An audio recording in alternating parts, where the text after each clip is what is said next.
First of all, welcome to the class session workshop. अरे मेरा 3-4 class हो गया ना, इसलिए मैं ध्यान नहीं है सुबह रात. ठीक है. So you all have come for political science. So I think you have already decided the optional. Anyone in doubt? Who is in doubt little bit? Why? Okay. Tell me. Yes.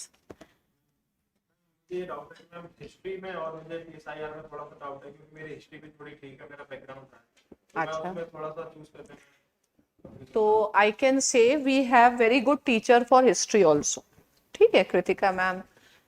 Now who should take history and who should take political science? अगर ये difference है तो if you are more oriented towards factual things and less you are little bit apprehensive towards philosophical things, then you go for history and you will get very good guidance in history here. You can meet Kritika ma'am, that I am sure.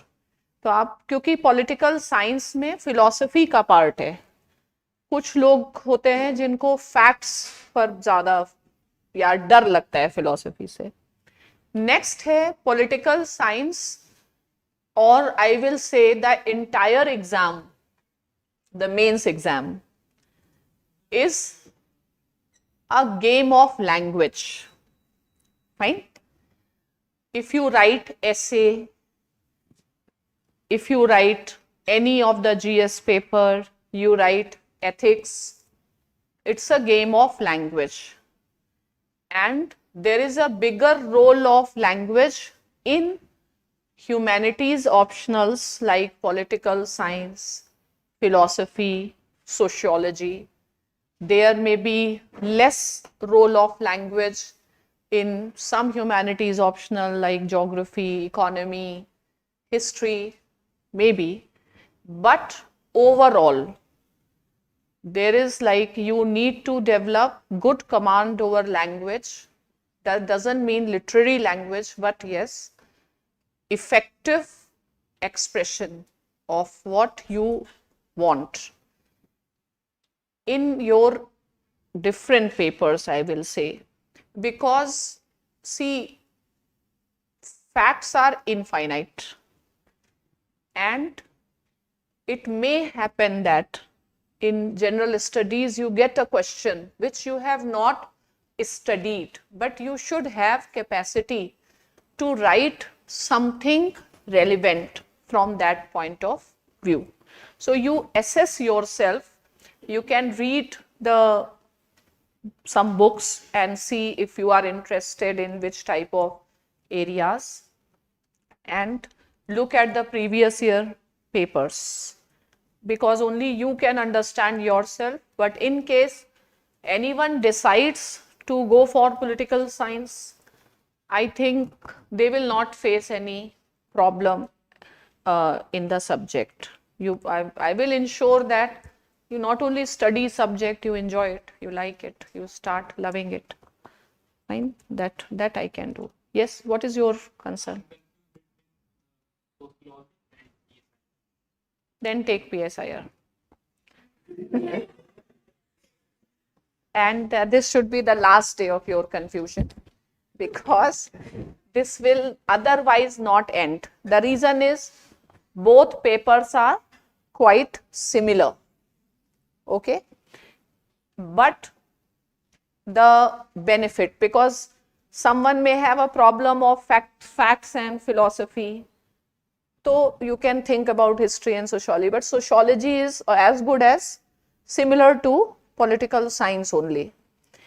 And because there is more predictability of good results in political science, there is a proper ecosystem of test series, mentorship. Now we have started revision classes. So there is better institutional support available. And since I am teaching, right, that is also a reason you can take. Sociology और political science में तो ऐसा कुछ सोचने की जरूरत नहीं है. Plus आपका सोशियोलॉजी से जनरल स्टडीज में उतना भी फायदा नहीं, ठीक है, जितना आपको जनरल स्टडीज में सभी पेपर में मिलेगा, तो फिर आप पॉल साइंस ही लें।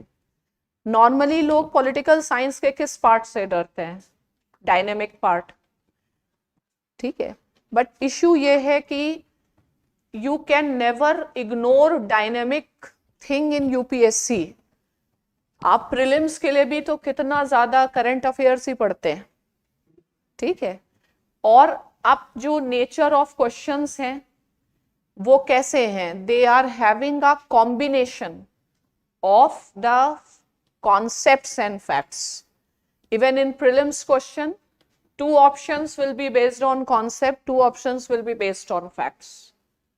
Fine. So the entire exam is dynamic. Don't fear dynamism. Embrace dynamism. Fine. Because without dynamism, you cannot manage any stage of exam. Most importantly, if you talk about essay. If you talk about the personality test, where you will not require to know the new things. You talk about economics, you talk about society, see the questions. So that is, and again, there is a difference in political science and in current affairs of general studies, because here political science will actually make you understanding general studies current also easy, because when you study facts without theory and without context, then you will have to memorize the things and you do not know the theory behind the facts. But if you know the things through theory, facts will not appear facts. Fine. You yourself, what is the advantage of theory? You will be able to analyze facts. You can write answers on facts. ठीक है, तो और फिर ये तो subject है, इसलिए ये इतना भी डे टू डे नहीं पूछेंगे कि आज यूएस के साथ क्या हुआ या कल यूएस के साथ क्या हुआ। क्वेश्चंस हमेशा कैसे होंगे? Theme based. They will ask the factors shaping the geopolitics in Indo-Pacific. ठीक है? How relevant is the policy of non-alignment? The nature of questions are not dynamic, but your answers will become dynamic because you should give new answer. You should give new facts. You should give new examples. And when you know the concepts, then you will know how to put facts in context. Fine. So first, normally what I have seen that students have this some mental block that subject is very dynamic. It is good that subject is dynamic, at least something is compelling you to be dynamic, because otherwise you cannot manage environment, ecology, which paper is not dynamic. Fine. Even history is also dynamic because interpretations change. ठीक है, भारत में तो किताब ही change हो जाती है history की तो हिस्ट्री डायनेमिक नहीं है। हिस्ट्री को मोदी जी ने डायनेमिक बना दिया, अपना कोई चैप्टर निकाल दिया, कोई ऐड कर दिया, फिर निकाल दिया, तो आप हिस्ट्री के लिए भी नहीं कह सकते हैं कि वो डायनेमिक नहीं है। उसमें भी आपको इंटरप्रिटेशंस हैं, उसमें भी नए इन्वेंशंस हैं, क्वेश्चंस जो होंगे वो तो थीम बेस्ड क्वेश्चंस होंगे, तो वो कोई खास फर्क नहीं। दूसरा, लोगों को लगता है सिलेबस बहुत ज्यादा है, ठीक है, तो सिलेबस बहुत ज्यादा है बट उसकी यूटिलिटी है, लेकिन सिलेबस ज्यादा नहीं है, सिलेबस डिफाइंड है, ठीक है। कोई भी even if you take a single topic in any subject, it is an ocean, ठीक है। It's not that few topics are there so syllabus is less, but all subjects are very interdisciplinary. There is no beginning and no end of knowledge. Fine. Even in anthropology or philosophy, you can be asked with any dimension. What happens is, because the world in which we are living, the age of information technology and everything, every boundaries, we are living in a global world, so boundaries are collapsing. No subject has any boundary. All subjects are very interdisciplinary subjects. The thing is, the syllabus is defined, but if you see how much overlap you have, why the consistent results, this year also around 300 students are giving mains, are giving interview. So I think that from 2014, there is not a single year when less than 90 to 100 students of ours have qualified. Fine. So exam is dynamic, but our results have remained constant. I'll not say static, they have remained constant and better also. Fine. Why this happens?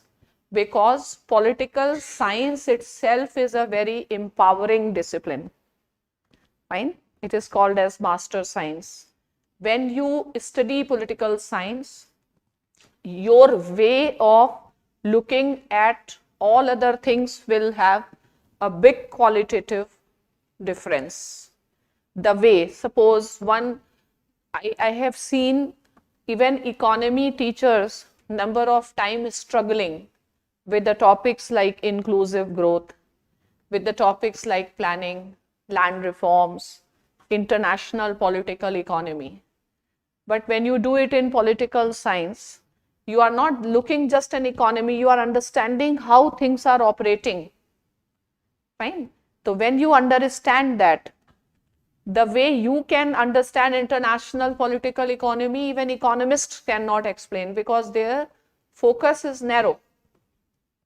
But here you will understand philosophically, conceptually, and you yourself will find how comfortable it is. Because students are able to integrate what they have learned in across the papers. So even if there is a improvement of 5, 10 marks in all papers, it makes a big difference. So it's a subject that gives lot of spin-off benefits. And in all my talks, I have always emphasized this: the exam is a personality exam.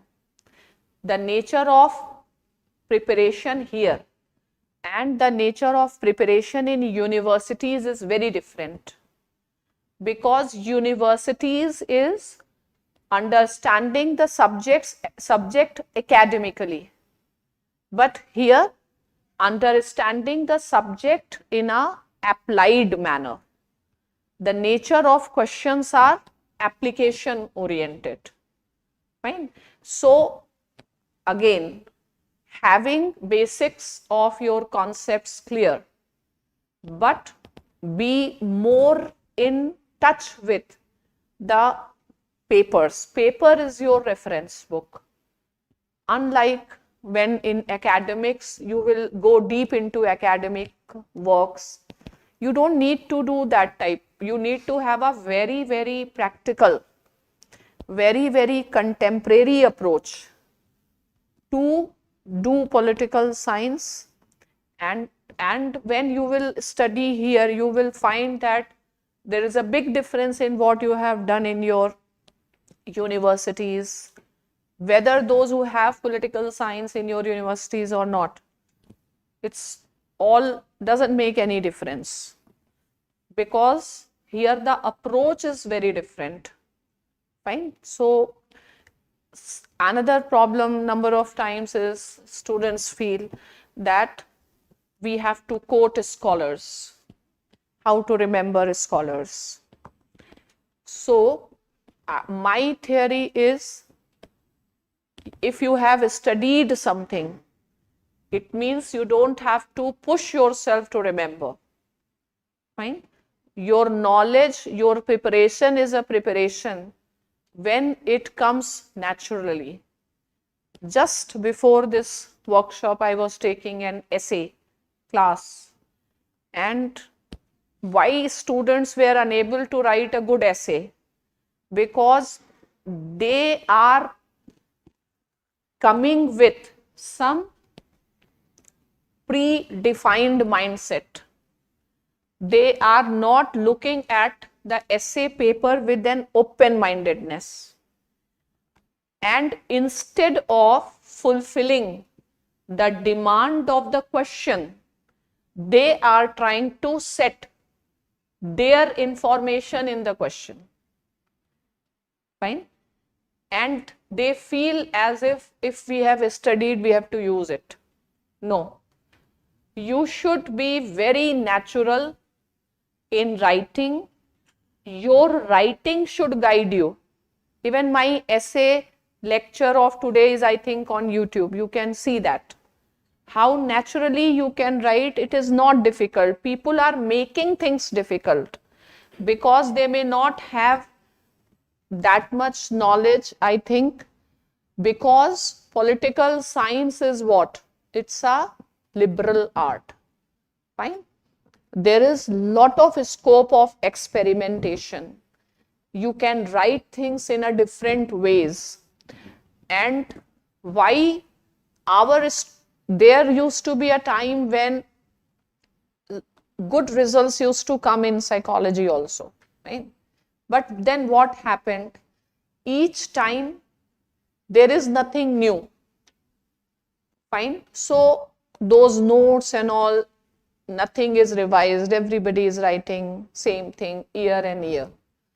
But what I do each time, I go for a new perspective. Fine. It's not that just because in 1 year marks have come by writing the names. Every year then it will lose its charm. So you have to keep on inventing the new ways, because everyone prefers something which is fresh, something which is very refreshing. So my notes from every batch changes, but in every batch they will get the results. Fine. Because if you want to defeat or conquer your enemy, it's not that you have to move after your enemy. Right? You have to move beyond, before. Let UPSC follow you rather than you follow. What is the trend normally? UPSC asks the question, then the coachings will start discussing the question. But that question is already asked. You put yourself in the shoes and imagine which questions will be asked now. So, आपका rule of remaining ahead, which is also the motto of this institution, always ahead. What is the rule? You be ahead of times. You should be imaginative. You should be able to visualize the things. आगे क्या हो सकता है? क्या हो गया is a trend. But आगे क्या हो सकता है? And experience matters. Right? जब आप उस field में होते हैं, I myself realize teaching now and teaching 15 years back. So, if you are in experienced hands, and again, if at one place you have an ecosystem, that is very important. So, it's not that only teacher, you need other things. Other than classes, you need revisions, you need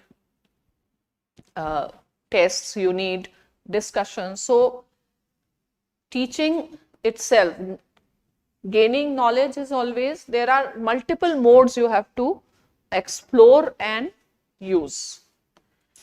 So, anyone who is planning for UPSC, for the political science, there is nothing that they should worry for. And this is one subject I always tell the students that there is no need to go and revise also. जिसने class में समझ लिया समझो उसी ने समझ लिया, उसके बाद वो कभी समझेगा ही नहीं, क्योंकि जब इतनी आसान सी चीज थी क्लास में नहीं समझा तो बाद में कब समझेगा वो। तो क्लास में आइए बस, और उसके अलावा आप बाकी चीजें करें, और ऐसा कुछ नहीं होगा कि आप एग्जाम में नहीं कर पाएंगे। और ऑब्वियसली सबसे ज्यादा इम्पैक्ट तो आपकी पर्सनालिटी पे पड़ने वाला है। क्यों पड़ेगा? क्योंकि our personality is shaped by what we know. आप क्या जानते हैं? तो you in the subject you deal with the great minds, जो कब से, मतलब it is a wisdom of edges.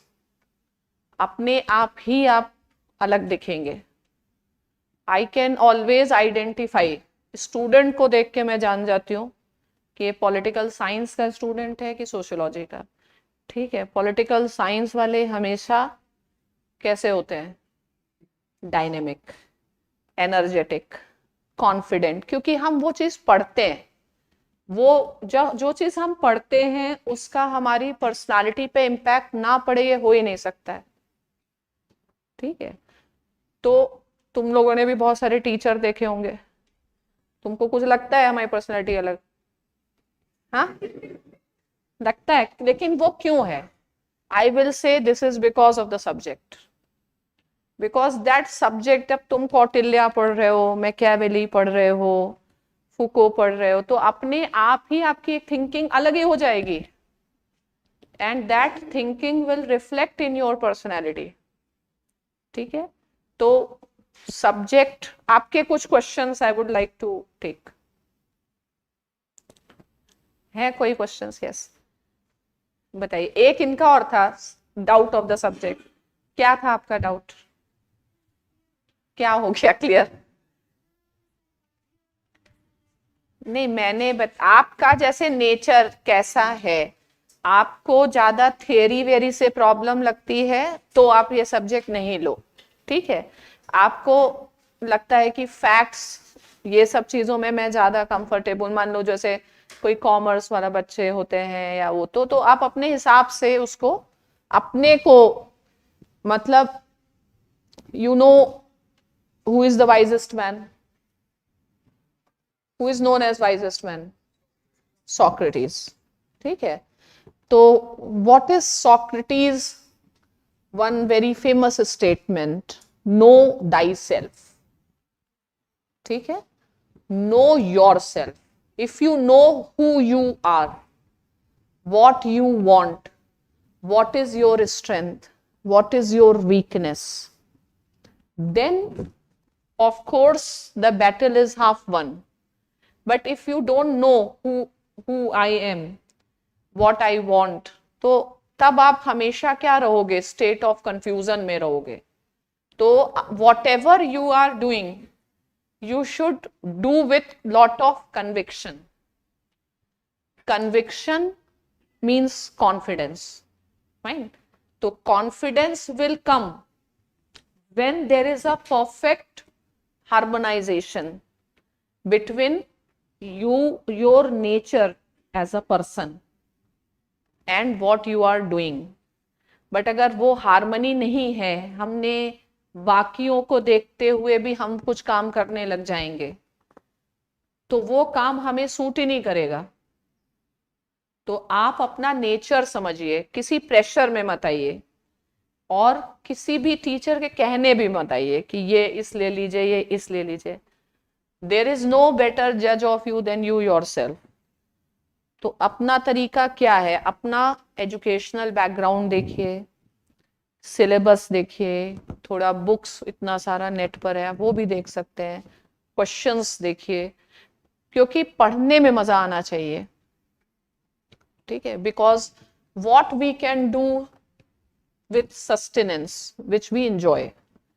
तो इसलिए जब जैसे पहले डू लॉट ऑफ होमवर्क कर लीजिए आप पहले ही, और उसके बाद कन्विक्शन होना चाहिए जो भी हम कर रहे हैं, कि हम क्यों कर रहे हैं, because what is most important you will require is your will power.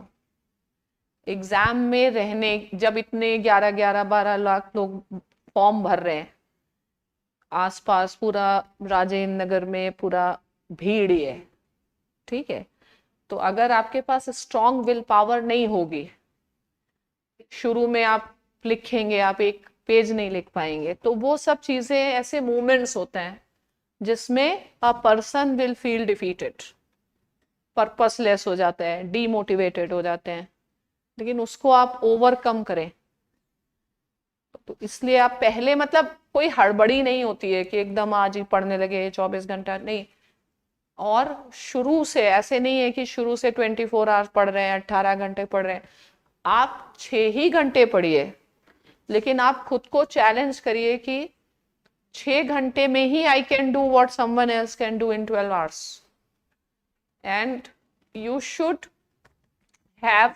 you should find, first of all, you are going to do anything, find reasons to feel good about yourself, right?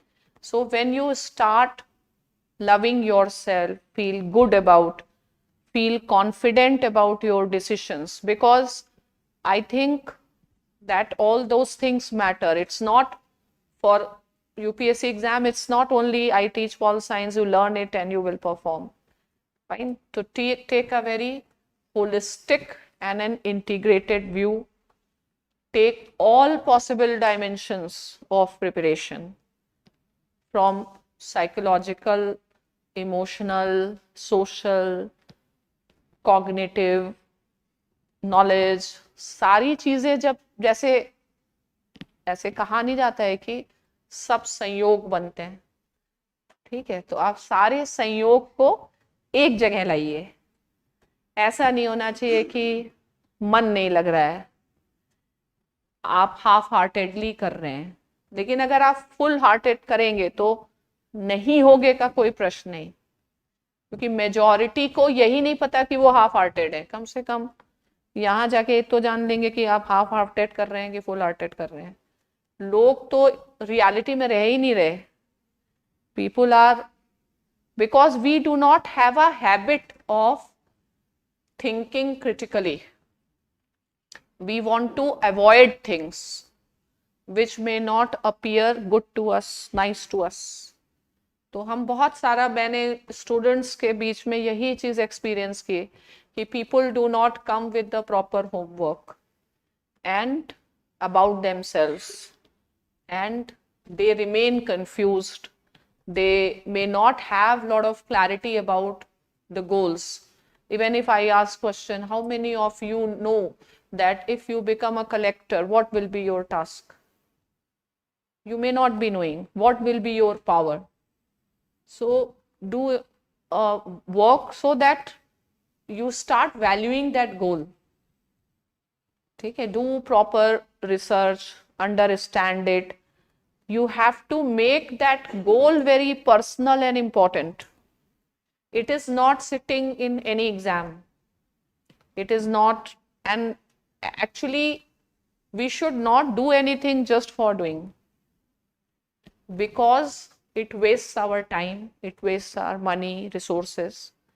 Fine. So we could have done something other which would have liked. So ultimately what happens, our time get wasted, and time is something you can never get back. ठीक है, आपको time नहीं मिलेगा फिर कभी, तो there is no scope for being childish, immature. You need to start taking bold decisions. You need to bring a big change in your mindset. That is also required. Subject to I will take care, but there are few things which you have to take care. लेकिन क्योंकि दोनों चीजें होंगी, केवल it can not B supply driven कि हम आए lecture दिया और आप में वो एंथुजियाज्म नहीं है, आप में वो किलर इंस्टिंक्ट ही नहीं है कुछ करने की, और वैसे भी कोई भी बड़ा काम आसान नहीं हो सकता। कोई बड़ा काम ऐसा नहीं हो सकता है कि जिसको आप बहुत आराम से कर लें और जिसमें आपको कभी डिमोटिवेशन फील ना हो, ऐसा हो ही नहीं सकता है। मतलब अगर कोई काम ऐसा है जिसमें कभी परेशानी डिमोटिवेशन है तो समझ लो वर्थ ही नहीं था। ठीक है, तो कोई बड़ा काम होगा तो ये सब होगा, लेकिन हमको क्या करना है, उसको ओवरकम करना है। तो व्हाट आई से कि सब्जेक्ट तो हम पढ़ा देंगे और ये जो थिंकर्स आप पढ़ेंगे, आप आईआर पढ़ेंगे, इंडियन गवर्नमेंट पॉलिटिक्स पढ़ेंगे, तो खुद ही वो आपके लिए काफी आई ओपनिंग एक्सरसाइजेस होंगी। और अगर उसको आपने लिया, नॉट जस्ट कि हम क्वेश्चन एंड आंसर समझ रहे हैं, make it a part of your existence, personality का आप हिस्सा बना लीजिए। फिर उसके बाद आप अपने आप वो आंसर बड़ा नेचुरली लिख लेंगे। तो मैकेनिकली नहीं करो, मतलब चीजों को करने का नया तरीका सोचो। दिस एग्जाम और anything, any success requires leadership skill. And what is a leader? Someone who does something new, कुछ जो नया कर रहा है और बाकी लोग फॉलो कर रहे हैं। जैसे शायद अनुदीप शेट्टी का एग्जाम्पल है, उसने एक ट्रेंड स्टार्ट किया आंसर राइटिंग का, तो बहुत मार्क्स मिल गए, लेकिन फिर सब वही करते जा रहे हैं, तो तुम्हारा कुछ नया क्या है? तो उसके बाद फिर वैसे मार्क्स तो नहीं मिल रहे। यानी कि आपको हमेशा, you should be trend setter. ठीक है, फैक्ट्स एक है, लेकिन आप कैसे अपने को डिस्टिंग्विश करेंगे? तो पहले तो आपको बहुत मास्टर मेंटेलिटी के साथ, there is a philosopher Nietzsche who says there are two type of people, those who have master mentality and those who have slave mentality. ठीक है, तो you need to develop master mentality. What is master mentality? Who becomes a master? Who take risk, one who is having that entrepreneur skill, fine, who doesn't fear, who, like Machiavelli says, prince should have what? Courage. He should be fox, clever like fox and brave like lion. You need courage. Why do you need courage? You need courage to face the failure and restart, because it's not that failures and problems will not come, but you need to courage. We fear less from our enemies, we fear more from our own weaknesses. So that is also, we require courage. So have courage, enjoy, मतलब आप mentally अच्छे mood से class में आइए। ठीक है, आपका mood should give energy to the teacher. ठीक है, and teacher should give energy to the student, then the things can happen. वो जो पुराने तरीके से पढ़ना पढ़ाना, that needs to be changed. ठीक है, I always say you can't meet 21st century issues with 19th century methods and 18th century mentality. ठीक है, तो चेंज करिए ना, यू आर यंग, चेंज बदलो, मतलब पढ़ने का तरीका बदलो। You should be very energetic, optimistic. ये सब जब पढ़ोगे, अपने आप ही आप पढ़ेंगे प्रिंस, खुद ही आप एनर्जेटिक हो जाएंगे। आपको देख के अच्छा लगना चाहिए, आपको देख के लगना चाहिए कि भैया इसको ले लो। जैसे कमरे में क्वेश्चन आंसर तो बात, इंटरव्यू में रूम में घुसते ही समझो मिल जाए मार्क्स। लोग पहले देखते हैं आप कैसे वॉक करके आए। एग्जामिनर मार्क्स तभी दे देता है, क्वेश्चन आंसर तो बाद में कोई सुनता है थोड़ी, कोई बोलता है। ठीक है, because our attention span is very less, we can't keep on listening too much. So take it in a holistic manner and see what is to be done. And again, you need, मतलब be positive, but don't be foolish. You have to be ऐसे केवल positive हो गए, कर कुछ नहीं रहे, समझ कुछ नहीं रहे, पॉजिटिव हो गए, मंदिर जा रहे हैं, आ रहे हैं, मतलब वो नहीं, उसकी जरूरत नहीं है. You have to be positive in a sensible manner. ठीक है. So tell me the questions you have.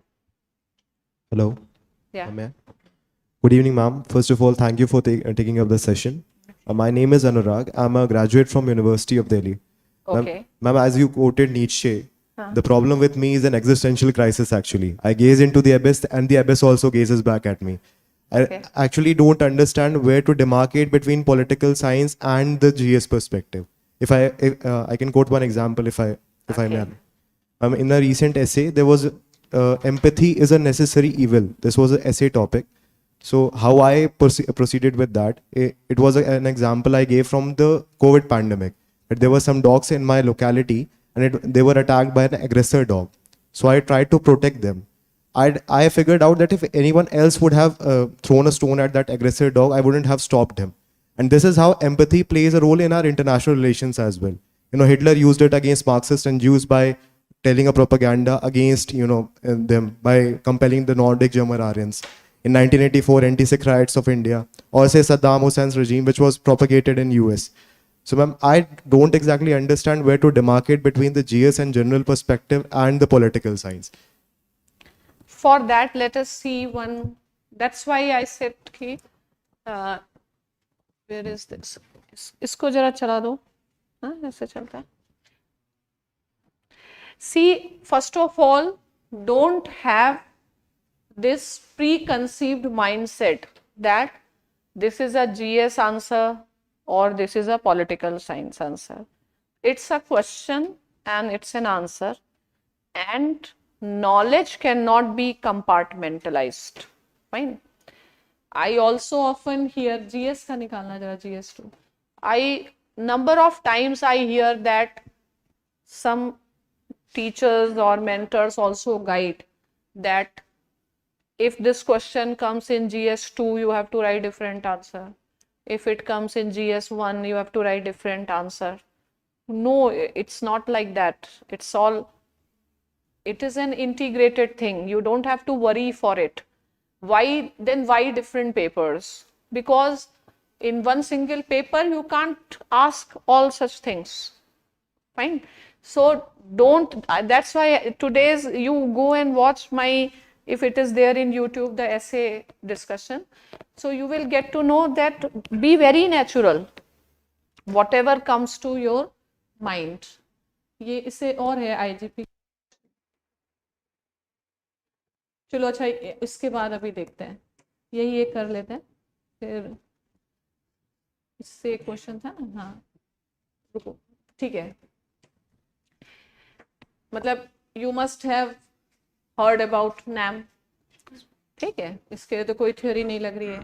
तो during the cold war, NAM movement tried to become a third force in world politics, but failed because it was too large and unwieldy. ठीक है, और आपको ये answer करना है, discuss करना है. तो डिस्कस क्या होता है? मतलब you will discuss, I will discuss with you. Discussion will be at least 2 people should be there to discuss. Means look something from the different point of views. ठीक है, ये discuss करिए. It is not necessary that you go with this opinion. So what is your opinion? How correct is this statement? You find this statement is correct? That is wrong. ठीक है. You think NAM has failed? What is your criteria to call NAM has failed? How come you be so sure? Again, in social sciences, you take one position, but you should always question, am I thinking right? Is it the other way around also? Then only you will be able to look into different dimensions. Fine. So NAM failed.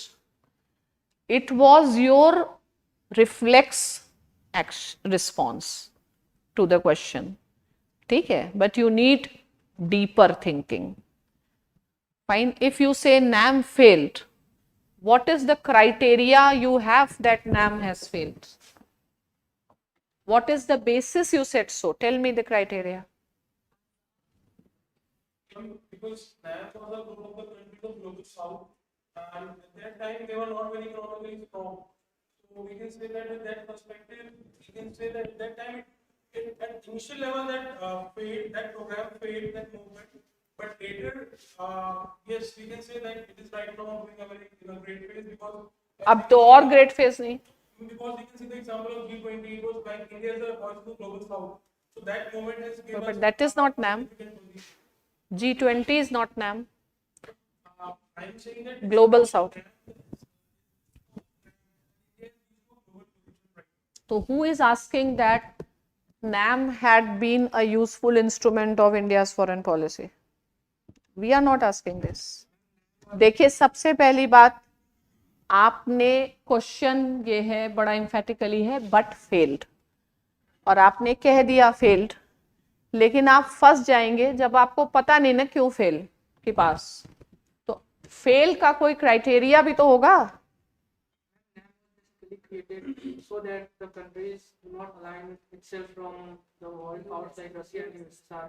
But we can see that also countries started. But before NAM was there, countries had already aligned. In fact, when NAM came into existence, some countries left the blocs like Yugoslavia. They joined this bloc also. Even Pakistan and all, they also joined NAM.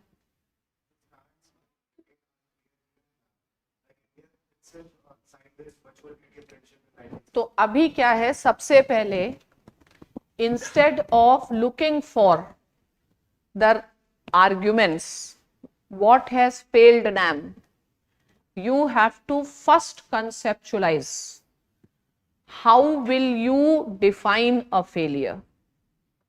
ठीक है, जब आप failure को define करें तो failure मतलब एक general studies level पे भी लोग गलत ढंग से बता देते हैं, तो वो तो अभी हम देखेंगे. लेकिन अगर आप ऑप्शनल लेवल क्या, सम मोर डीपर अंडरस्टैंडिंग, ठीक है, तो आपको सबसे पहले ये सोचना है कि फेल का क्राइटेरिया क्या होता है. मान लीजिए कुछ गोल्स होते हैं, ठीक है, और we are unable to achieve those goals, तो हम फेल होते हैं. ठीक है, अब ये भी है कि इज इट आवर फेलियर और it is a failure of the system itself, whose failure. ठीक है, तो people fail on their own और they are made to fail. You can think on failure itself from multiple dimensions. ठीक है, you can say poverty alleviation programs in India or land reforms failed, but they failed because there was a problem in the idea or they were made to fail. Panchayati Raj failed. ठीक है, but was there some conspiracy against it or the idea as such has failed? Fine. So, and when you think you are fail, when do you fail? When you stop trying. ठीक है, तो NAM failed, but when have you given, from where this last verdict comes? Fine, because NAM is still in the process of, it's a process. when goals are big, what is the goal of NAM? Changing the world order. Making a world order which is pro developing countries, which gives them prosperity, which gives them security. The goal of changing the world order is itself not any small goal. Fine. Even the entire discipline of international relations started with Woodrow Wilson, who gave the vision of world order, and the superpower like US could not have its own vision of world order. Forget the collection of the developing countries. But again, what you can say that again, even in concrete terms, we cannot say it's a complete failure. There is a success in process of decolonization. There is a success in fighting against racism. There has been an effort towards empowerment or certain measures for peace. It's not that there are no, what is the agenda of NAM? Disarmament. The agenda of NAM has been development. Fine. So you don't know, you can't say that it has failed. Don't give so fast judgments. Define a criteria. And you should always have an optimistic point of view. कि आप failure को कैसे देखते हैं? A person is not failed until it has not stopped trying. ठीक है? Because Ghazni came for 17 times. So you don't know when there is a right time, when the success will come. वही मैंने कहा संयोग कब बनता है. ठीक है, तो अभी तो ये भी हो सकता है ना कि maybe there have been struggle in the past, but in future. And what we see during COVID, there has been attempt by Prime Minister Modi to revive NAM. He held the virtual summit. Summits are happening. Leaders are coming. New countries are joining also. Fine? तो आप ऐसे और हमेशा क्या करना है? Question answer में नहीं फंसना है. कभी किसी को आंसर नहीं देना है. ठीक है, उसको बातों में उलझाना है. ठीक है, तो आंसर नहीं दिया जाता है, डिस्कशन किया जाता है. ठीक है, आंसर दोगे तो कम्युनिकेशन बंद हो जाएगा. उसको बड़ी बड़ी बातें करना चालू करो. फेलियर क्या होता है, इसको कैसे फेलियर मान लें, और कभी किसी दूसरे की बात नहीं माननी है. ठीक है, जैसे मान लो इन्होंने कहा होता नहीं फेलियर, तो हम इनको बहस करते कि नहीं फेल है, लेकिन अब इनके पास वैसे आर्ग्यूमेंट्स नहीं है जो हम इनकी बात मान जाए. ठीक है, तो खैर वो तो एक अलग चीज है, लेकिन हमेशा डिफरेंट सोचिए. सब लोग फेलियर सोचेंगे जल्दी से और बहुत कॉन्क्रीट आप कह नहीं पाएंगे कि क्या गोल है, किस में फेल है. सॉलिडारिटी ऑफ थर्ड वर्ल्ड, तो अब 198 कंट्रीज हैं. Largest number of collection, still it's a largest platform of the third world countries. NAM summits happen with regularity. This itself is not. What about UN? What is UN's achievement? I don't think there is big difference. Fine. Anyway, the question it failed, you will say I have an objection. It doesn't fail through my eyes. Fine. Because it was too large and too unwieldy. No, it didn't fail because of that. Even if we take NAM as a failure, it is less because of the reasons within NAM. It is more because of exogenous factors, the conspiracy of the great powers, the colonial legacy, which has led to the eternal rivalries, let's say India and Pakistan. NAM, nothing happens because, let us say, even in SARC, nothing happens. because India will not agree with Pakistan. But what is at the root? The colonial legacy is there. ठीक है, lack of awareness you can say. तो this is not the reason. ठीक है, there may be other. कभी भी आपकी क्या skill देखी जा रही है? आपकी स्किल देखी जा रही है आर्ग्यूमेंट्स कर पाने की, आर्ग्यूमेंट्स डेवलप कर पाने की. ठीक है, क्वेश्चन आंसर नहीं, वो बच्चों के साथ होता है क्वेश्चन एंड आंसर. आपको जाके मान लो, ये सोचो, इसको इमेजिन करो, ये क्वेश्चन आपसे चाइना वालों ने या यूएस वाले डेलीगेट ने यूएन में पूछा होता है, तो आप क्या कहते? हाँ हाँ फेल हो गए. तो फिर क्या बातें बनाते? तो आपका काम क्या है? वही तो करना है जाके. तो आपको स्किल डेवलपमेंट करना है, आर्ग्यूमेंटेशन, आंसर नहीं देना है. ठीक है, हमेशा यही सोच लो, कोई अपनी चीज है, सोचो पाकिस्तान वाला सामने हो या चाइना वाला हो या अमेरिका वाला हो, तो हम क्या रिस्पॉन्ड करेंगे? हम किसी भी हालत में कहेंगे फेल्ड है? नहीं. तो अब लेकिन उसको कन्विंसिंग आर्गुमेंट देने होंगे, तो उसको अगर कन्विंसिंग नहीं तो हम उसे कंफ्यूज करेंगे. आइदर कन्विंस और कंफ्यूज द अदर पार्टी. तो यू शुड नो द टैक्ट्स. जब एग्जामिनर आपके लिए क्या है, उसको या तो कंफ्यूज कर दो, ठीक है, या उसे कन्विंस कर दो, या तो उसका कॉन्फिडेंस हटा दो या अपना कॉन्फिडेंस इंपोज कर दो. तो आपको लड़ने का तरीका पता होना चाहिए. तो हमेशा सोचो हम थोड़ी ऐसे मानने वाले हैं. ठीक है. And during NAM tried to become a third force. It could not. But who is going to give the certificate? किसके सर्टिफिकेट से माना जाएगा थर्ड फोर्स? यूएस के सर्टिफिकेट से तो नहीं मानेंगे.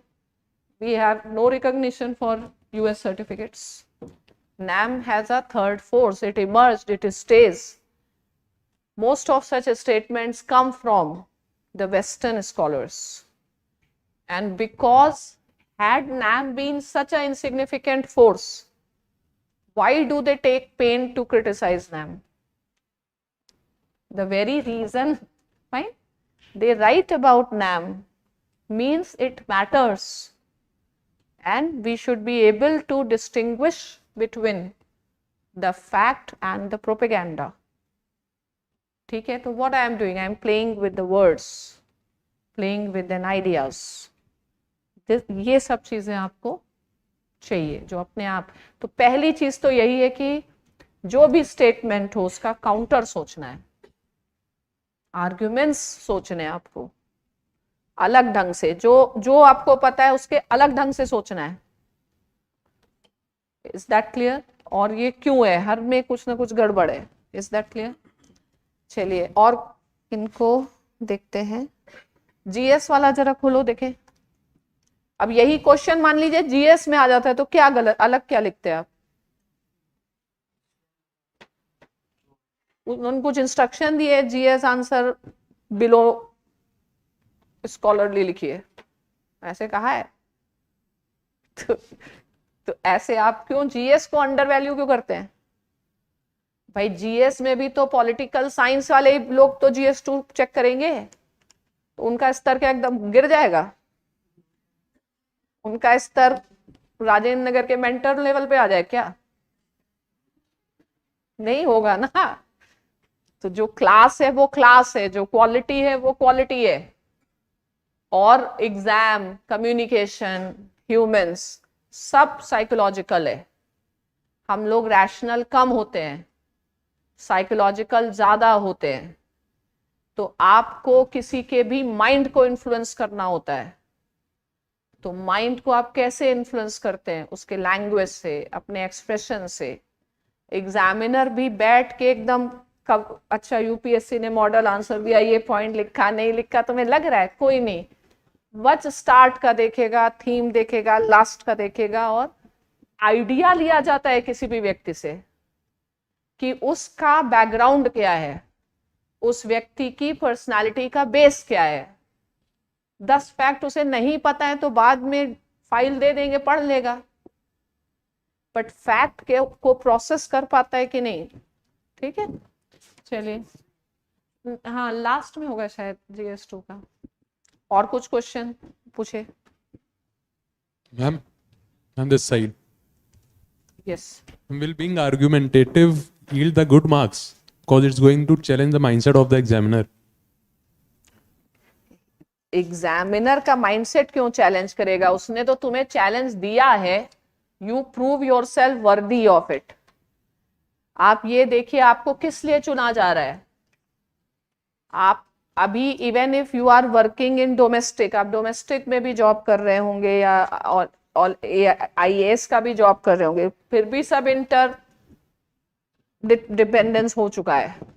ठीक है, आपको डील करना है। आप मान लीजिए WTO में जा रहे हैं, मिनिस्ट्री ऑफ कॉमर्स में आप सेक्रेटरी हैं, जा करके आपको तो डील करना होगा ना US के और इन लोगों के साथ। तो आप कैपेबल हैं कि नहीं है? भाई पेपर टफ CSAT VSAT क्यों बन रहा है? क्योंकि वो रिक्विजिट वाले लोग ही चाहिए ना जिनके पास लॉजिक और ये सब हो। चलाएंगे कैसे एडमिनिस्ट्रेशन? वो तो कह रहे हैं चैलेंज करो, वो थोड़ी वही तो तुम्हारी तो पर्सनालिटी, इसीलिए तो UPSC को पर्सनालिटी एग्जाम कहा जाता है। इसलिए आप फैक्ट्स के परेशान नहीं हो, लेकिन what is your way of thinking?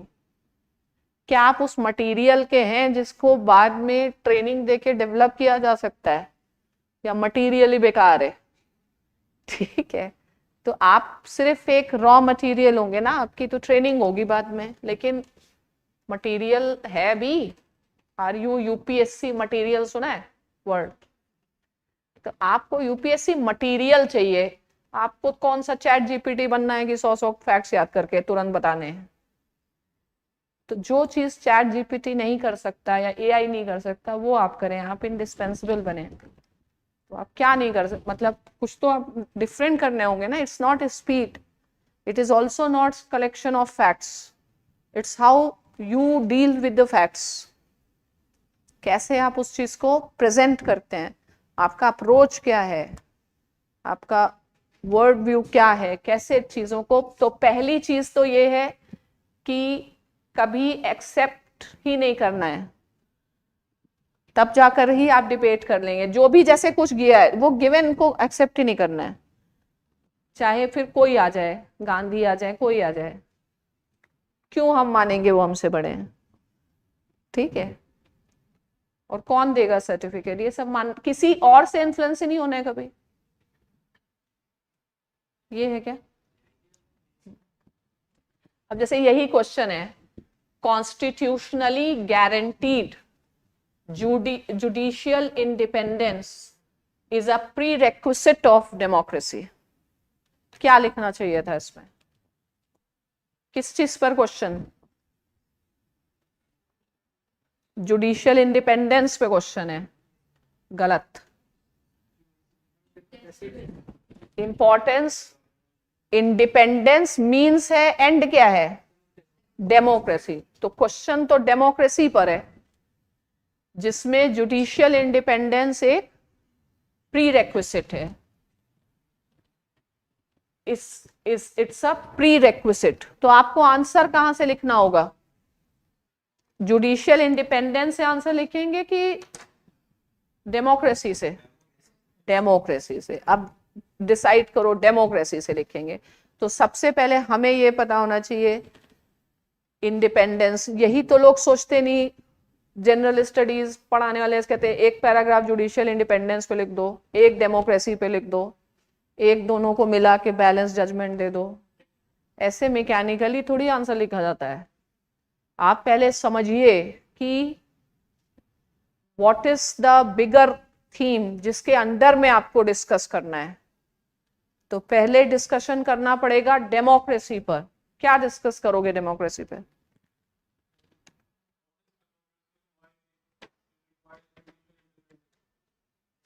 What is democracy नहीं डिस्कस करना है, और सोचे। व्हाट इज से भी ज्यादा व्हाई डेमोक्रेसी इज इंपॉर्टेंट। पहले आपको डेमोक्रेसी की इंपॉर्टेंस बतानी।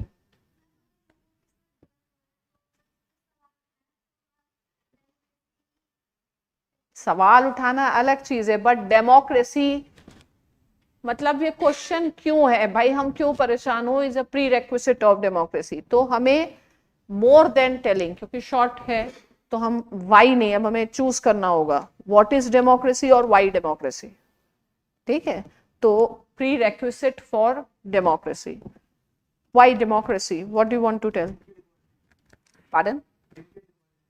Limited government, I am not asking what is, हमें 10 मार्क्स का आंसर लिखना है तो दो ऑप्शन है, I write what is democracy, I write why is democracy, what will I choose? Why is appropriate, तो व्हाई डेमोक्रेसी। पीपल अगर कोई हर्डल में आते हैं तो उनको जजमेंट कैसे मिलेगा? What is democracy? Form of government. ठीक है, why democracy? Because there is no better, or democracy is synonym to good governance. If you want good governance, there is no other alternative than democracy. Why democracy? So bring a question of democracy to the question of good governance. Fine? Then why democracy? Because it brings transparency and accountability. Fine? So transparency and accountability.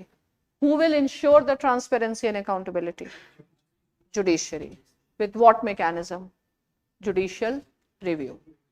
So first talk about principle, then quickly come, that is why under the Indian Constitution, this is, we have a constitutionally guaranteed and a very independent, it is said, very independent judiciary we have.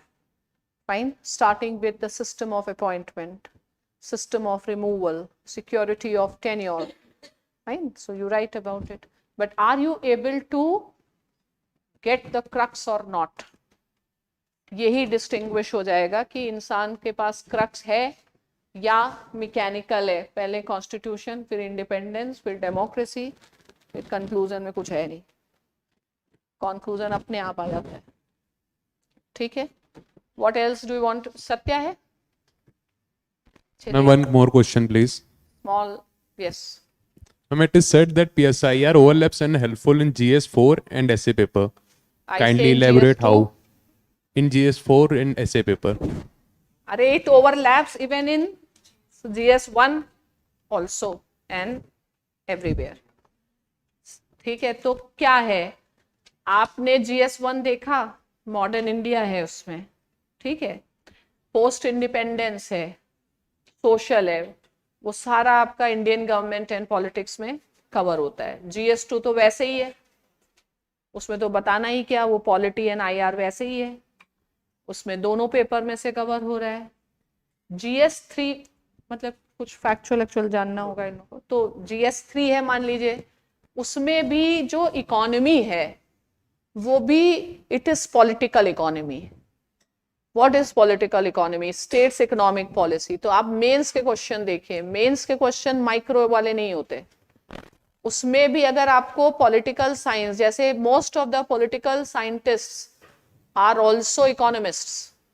ठीक है, फिर वो अमर्त्य सेन हो, तो आप better, बहुत overlap, अपने Indian government and politics section में ही पॉलिटिकल इकोनॉमी करके एक टॉपिक होगा, तो आप समझ पाएंगे इंक्लूसिव ग्रोथ क्या है, सस्टेनेबल डेवलपमेंट है। तो GS4 because ethics, ethics is a branch of philosophy. ठीक है, जिसको कहते हैं नॉर्मेटिव फिलोसफी। तो मैक्सिमम जो आपकी पॉलिटिकल फिलोसफी है वो वही है, तो आपको अलग से पढ़ने की जरूरत नहीं। फिर एथिक्स में आपके पास थिंकर्स के ऊपर क्वेश्चंस हैं, वो भी आपको पढ़ने की जरूरत नहीं। एथिक्स इवन पॉलिटिकल साइंस में जैसे जो अमेरिकन थिंकर्स होते हैं वो हमेशा केस स्टडी के थ्रू बताते हैं, तो वो आपका वैसे ही, आपको पॉल साइंस आ गई, आपको एथिक्स आ ही गई, वैसे ही कुछ नहीं करना। और एथिक्स मतलब गवर्नेंस और फिलॉसफी मिला दीजिए, गवर्नेंस आप GS2 में पढ़ ही लेते हैं, ऐसे है ऑब्वियसली, जब आपको फिलॉसफी पता है तो आपको एब्स्ट्रैक्ट ऐसे लिखने आ ही जाते हैं। मास्टर साइंस है ना, क्योंकि इंटरडिसिप्लिनरी खुद ही है वो, आईआर में सारा इंटरनेशनल इकोनॉमी से ही आईआर चलता है। आईआर में क्या है, ब्रिक्स है, बीआरआई है, आईएमएफ है, वर्ल्ड बैंक है, G20 है, तो सब इकोनॉमिक्स ही तो है आईआर में। यूरोपियन यूनियन है, ग्लोबल फाइनेंशियल क्राइसिस है, तो आपके पास एक बेस बन जाता है। I hope you have understood. बाकी ये और भी बता देंगे बेसिक्स। हाँ, अरे तो पढ़ाया जाएगा ना। अरे बोरिंग होते तो हम 50 साल से कहाँ पढ़ा रहे होते, हम भाग गए होते हैं ना। कई लोग, मैंने बताया पॉलिटिकल साइंस इतना ज्यादा मेस्मराइजिंग सब्जेक्ट है कि लोग यूपीएससी छोड़ के सब्जेक्ट पढ़ने लगते हैं। कितने बच्चे हैं जो यूपीएससी में सिलेक्शन के बाद भी चले गए हार्वर्ड में, लोग छुट्टी ले लेके पॉल साइंस पढ़ रहे हैं। उसमें अपने आप ही इतना इंटरेस्ट आ जाएगा आपको। और पॉलिटिकल साइंस बोरिंग। आप डीयू के स्टूडेंट, कहाँ के? Normal college. अच्छा, तो वो टीचर की प्रॉब्लम, सब्जेक्ट की प्रॉब्लम नहीं। तो आपको किसने बताया बोरिंग? फिलॉसफी ही तो की टू नॉलेज है। हमने इतनी सारी बातें की, आपको कुछ बोरिंग लगी? नहीं लगी। तो ये सब बातों का बेस कहां से है? पॉलिटिकल फिलॉसफी में ही तो है। आप बोरिंग कभी भी ऐसा कोई इंसान जो पॉलिटिक्स में इंटरेस्ट रखता हो, वो बोरिंग हो ही नहीं सकता। एक दो एक्सेप्शन है, राहुल जी को छोड़ दे तो ठीक है, लेकिन हमें नहीं लगता कोई पॉलिटिक्स वाला इंसान बोरिंग होता होगा। वो भी कभी कभी कम से कम बोर नहीं करते, लोग एंजॉय करते हैं। ठीक है, तो पॉलिटिक्स से जुड़ा हुआ व्यक्ति हमेशा सुख देता है। और कोई क्वेश्चन? स्टार्ट करने से पहले ये डिसाइड करें कि पहले हम ऑप्शनल करना चाहिए या जीएफ करना चाहिए। पहली बात, कोचिंग हमेशा साथ करनी चाहिए। क्यों? क्योंकि 1 घंटा आना, 1 घंटा जाना, फिर अगले साल जाओगे, फिर कोचिंग स्ट्रेच हो जाती है। ठीक है, और जब आप साथ में करते हैं तब एक दूसरे में यूज है। आपका कुछ जीएस का बेस सब्जेक्ट को हेल्प करता है, सब्जेक्ट का बेस हमेशा साथ में करिए। और ज्यादा अच्छा हो एक ही जगह करिए, यहां करिए। क्यों करिए? हम बता रहे क्यों। क्योंकि जहां भी आप करें और जो भी आपको कराए, जब तक उसमें पर्सनल टच नहीं होगा, उसमें सेंस ऑफ इन्वॉल्वमेंट नहीं होगा, ठीक है, तब तक कुछ नहीं होता है। तो इसलिए 1-2-4 चीजें और भी हैं। पहली चीज है, पॉलिटिकल साइंस वाले जनरल स्टडीज कैसे पढ़ें ये भी समझ लें, क्योंकि it is an integrated, you should take an integrated approach. आप ऐसे पढ़ें कि एक ही चीज पढ़ के आप जगह, आपको अपना टाइम सेव करना चाहिए। पॉलिटिकल साइंस वालों को मैक्सिमम 3 ही चीजें पढ़नी है, एक ज्योग्राफी, दूसरा साइंस एंड तीसरा इकोनॉमी बेसिक्स। बाकी सब वैसे ही आपके सब्जेक्ट में है। ठीक है, तो एक और हमेशा जब आप साथ में पढ़ रहे हैं, इंटीग्रेटेड पढ़ रहे हैं, तो दोनों का फायदा है, आप टाइम सेव कर रहे हैं। और बाकी कोई GS is not a big thing, I will say, कि आप ऐसे सोचें कि कहीं जीएस से कुछ होने वाला है। कहीं जीएस से कुछ होता है तो कहीं तो रिजल्ट होते। ठीक है, नहीं है, किसी के पास रिजल्ट ही नहीं है। क्यों नहीं है? इतने लोग पढ़ रहे, रिजल्ट क्यों नहीं है? क्योंकि है ही नहीं ना। सेंस ऑफ इन्वॉल्वमेंट होना पड़ता है टीचर का, तब जा करके चीजें आती हैं। तो एक जगह करने से क्या होता है, एक तो बहुत एडमिनिस्ट्रेटिव कन्वीनियंस भी रहती है। अगर मान लीजिए हमें 2 एक्स्ट्रा क्लास कराने हैं और लोग कहीं और भाग रहे हैं, दौड़ रहे हैं, क्यों करना है? मतलब जीएस में ऐसी कौन सी रॉकेट साइंस है कि कोई कुछ और ही पढ़ा देगा, यहां से अच्छा वैसे नहीं पढ़ा पाएगा। जीएस में की है, क्या है की? जीएस2 पेपर 150 मार्क्स का है। जहां भी पॉलिटी कोई पढ़ा ले वहीं पढ़ना चाहिए। नेक्स्ट क्या है? एसे और एथिक्स। बाकी कोई उसमें कुछ है ही नहीं जीएस में। जीएस में कभी भी बहुत ज्यादा उस तरीके से सोचना ही थी। GS is not a rocket science, it is a general studies. ठीक है, और उसमें भी आप स्ट्रेटेजी से चलिए। स्ट्रेटेजी ये है कि आप मार्क्स स्कोर करें। तो मार्क्स आप कैसे स्कोर करें? अगर आप पॉल साइंस के स्टूडेंट हैं तो आप हिस्ट्री को पकड़िए, मॉडर्न हिस्ट्री। आप ट्रेंड देखिए, हिस्ट्री का भी प्रीलिम्स में स्कोप बढ़ रहा है। आप जीएस को पढ़ाइए, मतलब जीएस करिए, आपका पेपर 4 वैसे ही हो रहा है, ऐसे वैसे ही हो रहा है। बिना मतलब आलतू फालतू पैसा बर्बाद भी मत करो। GS is not a rocket science. A pol science student should have a very different approach towards general studies. ठीक है, मैं अब निकलूं? और कोई प्रश्न जो मुझसे रह गया हो पॉल साइंस की? नहीं, आप जीएस की पढ़ाई करें और एनसीईआरटी से पढ़ाई करें। ठीक है, उसी से समझ में आएगा। बाकी मेरे पढ़ाने के बाद if you are preparing for 25, तब आपके पास समय है बुक का, लेकिन if you are preparing for 24 you don't have time. तो अगर आपने एनसीईआरटी नहीं पढ़ रखा और ढंग से नहीं पढ़ रखा, समझ के नहीं पढ़ रखा है, तो नेक्स्ट बुक की बात करना बेकार है। अगर आप एनसीईआरटी पढ़ लें, और पढ़ने का मतलब है उसको रिप्रोड्यूस कर पाए। पढ़ने का मतलब तभी होता है जब आप उसको यूज कर पाए। ठीक है, तो जब तुम्हारा ऐसे एनसीईआरटी हुआ समझ में,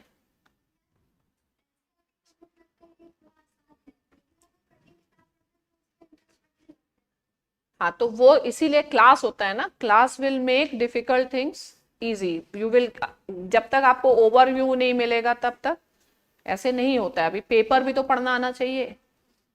लेकिन मैं बताती हूँ, बच्चों को नहीं पता होता है एनसीईआरटी, उन्होंने देखा ही नहीं। You under estimate NCERT, but lot of questions come from NCERT. NCERT are written by one of the best teachers. I will always say don't go for notes. Coaching notes are worst thing, जो yellow पीली नीली किताबें मिलती हैं। ठीक है, वो कोई यूज नहीं है। क्या होता है, कोई टीचर थोड़ी बनाएगा। किस टीचर के पास टाइम है? कोई भी एस्पिरेंट बनाएगा जिसका हुआ नहीं। ठीक है, तो वो क्या बनाएगा? वो आधी चीजें काट देगा। जैसे हम, I never supported this philosophy in my institute की नोट्स, मतलब नोट्स बनाए, क्योंकि अगर नोट्स से पढ़ना है फिर बुक से पढ़िए, क्योंकि आपको कनेक्शन मिलेगा। लेकिन फिर भी हमको बनवाना पड़ गया, ये लोग पीछे पड़ गए, नोट्स बनाना है, सब दे रहे तो हमको भी देना है। But I still say no point in notes. Notes should be your personal notes. ठीक है, ये जो मैगजीन्स है, लोगों को बहुत ज्यादा लगता है नॉट मैगजीन, इवन जो स्टडी मटेरियल मिलता है वो यूजलेस होता है, वो नहीं पढ़ना चाहिए। उसकी जगह आप किताब पढ़िए। जो book writing is itself an art, that is an specialised thing. जब आप वही किताब पढ़ते हो, आप लोग कब होते हो? जब आप नोट्स पढ़ने लगते हो कोचिंग के। ठीक है, तब क्या होता है, क्योंकि that is a cut paste. कोई एस्पिरेंट नोट्स नहीं बना सकता। किताब मेरे से कितनी बार कहते हैं, लेकिन मुझे लगता है कि नहीं, I need a full time to sit and then I can write a book. ऐसे थोड़ी लिख सकते हैं बुक। और बुक है, कोई बुक आप पढ़ें, उसको मन करता है 50 बार पढ़ें। जैसे आप देखिए बिपिन चंद्रा की बुक पढ़िए, आपको कितना अच्छा लगता है, मजा आता है। वही आप स्पेक्ट्रम से पढ़िए तो बोझ लगने लगेगी मॉडर्न इंडिया। ठीक है, तो इसलिए चूंकि सब दे रहे तो हमको भी देना है, आपको भी मिल जाएंगे। लेकिन इन प्रिंसिपल और इन पर्सन अगर मेरे से पूछें तो I myself will not read कोई नोट्स। जब भी पढ़ें आप बेसिक बुक्स पढ़ें, आप एनबीटी की बुक्स पढ़ें। इतनी अच्छी बुक है, role of civil services in democracy, public administration में, ये सब बुक्स हैं अच्छी खासी। बुक से पढ़ो, तब जाके नोट से ना लैंग्वेज आएगा, और इतना वो फैक्ट्स होते हैं, क्योंकि हमारा माइंड फैक्ट्स कितना एक्यूमुलेट करेगा। ठीक है, और कई चीजें मिस हो जाती हैं। तो I think Satya you handle some questions. और कुछ ऐसा खास? वो तो क्लास नोट्स होते हैं, लेकिन नोट्स हमेशा अपने पढ़ने चाहिए, ठीक है? नोट्स पढ़ो अगर ऐसे लगता है हम अफोर्ड नहीं कर सकते हैं, वो क्लास नोट्स हैं। लेकिन जो छाप छाप के नोट्स बनते जा रहे फालतू में, वो सिर्फ स्टूडेंट्स क्या कॉन्फिडेंस डाउन करता है, क्योंकि लोगों को लगता है इतना सारा पढ़ना है। तो जो चीज़ आप जो बना भी रहा है, मान लो बेहतरी के लिए बना भी रहा हो, लेकिन इफेक्ट तो निगेटिव हो रहा है। नोट्स सिर्फ वही अच्छे होते हैं जो दिमाग में होते हैं, ऐसा पढ़ाया जाए जो दिमाग में छप जाए, क्योंकि इतना पढ़ना है आपको, अपने ही नोट्स रिवाइज करने का टाइम नहीं है। जैसे ही प्रीलिम्स होगा वैसे ही सब फिर नया चीजें आ जाएंगी, ठीक है? तो जो पहले एक बार पढ़ लिया समझो लास्ट टाइम ही पढ़ लिया, उसके बाद नहीं पढ़ोगे, स्कोप ही नहीं बचता है पढ़ने का, ठीक है? तो इस चीज को आप समझे। बाकी थोड़ा Is there any other question?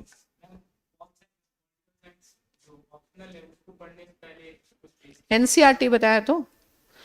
Political science is an integrated thing. आप अगर पढ़ के आना चाहते हैं, वर्ल्ड हिस्ट्री पढ़िए, वर्ल्ड हिस्ट्री की एनसीईआरटी की बुक हो या एनबीटी की बुक हो, वो पढ़ो, वही मोर देन इनफ है। उसका की नोट बनवाना पड़ रहा है, ठीक है? वो कुछ बुक पढ़ने की नहीं जरूरत है। अगर आप हमारी बात समझ पाए, हम कह तो रहे हैं आपके पास समय ही नहीं है कि आप पढ़ें,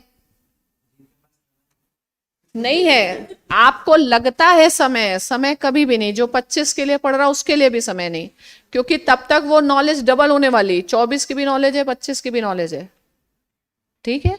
तो पढ़ने का, यूपीएससी पढ़ने का तरीका है क्लास ही में ऐसा पढ़ा दे कि दिमाग में छप जाए। और अगर दिमाग में क्लास में ना छपे, देखो ये क्लास के स्टूडेंट बैठे हैं, तुमने तो किया है ना क्लास, तो तुम बताओ छपता है कि नहीं? अगर क्लास में ही छप नहीं जाए तो टीचर बेकार और स्टूडेंट बेकार और क्लास बेकार, पर्पस ही बेकार। फिर किताब लो, पढ़ लो, ठीक है? तुम पकड़ो लास्ट क्वेश्चन तुझे। समय नहीं है हम बता रहे, आप क्लास क्यों नहीं कर रहे हैं? तब भी नहीं है समय। आप अभी क्लास करें, फिर टेस्ट करें, फिर आप उस चीज को और एडिशन, कितने भी, no amount of effort is enough. समय और पैसा कभी अधिक नहीं होता, ठीक है? ये सोचना ही बंद कर दो कि बहुत है समय। समय ऐसे उड़ता है, मुझे तो पता ही नहीं चला 23 कब आया कब खत्म हुआ। किसी को रियलाइज हुआ?